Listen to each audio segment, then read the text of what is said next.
Takto vyzerajú vyschnuté mladé stromčeky na najväčšom sídlisku Sekčov, kde obyvateľom medzi panelovými domami najviac chýba zelenia stromy, ktoré by stlmili slnečnú páľavu.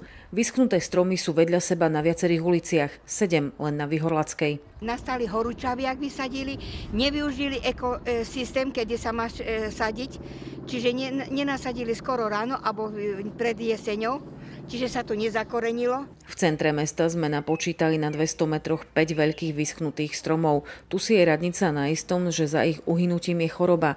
Pri iných to boli vandali, ale pravdepodobne aj podcenenie starostlivosti o ne. Ja celé roky dozadu upozorňujem, aby sme skontrolovali tie náhradné výsadby, lebo je to príliš drahá vec na to, aby sme ich púšťali len tak, že ujme sa, neujme sa. Podľa šéfa životného prostredia z okresného úradu zlyhali mestskí úradníci.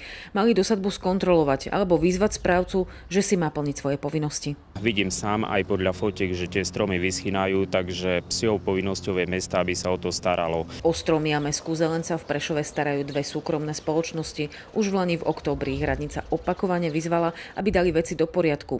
8 mesiacov sa nič nedialo, radnica už na budúci týždeň zvoláva konanie. Na úrovni hlavnej architektky mesta, kde by sa mali tieto nedostatky odstrániť, bude sa zvažovať buď forma reklamácie, alebo iný spôsob, ktorý bude zmluvný vzťah dovoľovať. Stromy totiž nie sú lacnou investíciou. 3 až 5 metrové, ktoré sa sadia najčastejšie, stoja aj na 300 eur. Po uznaných reklamáciách sa nové môžu sadiť až na jeseň či jar budúceho roka.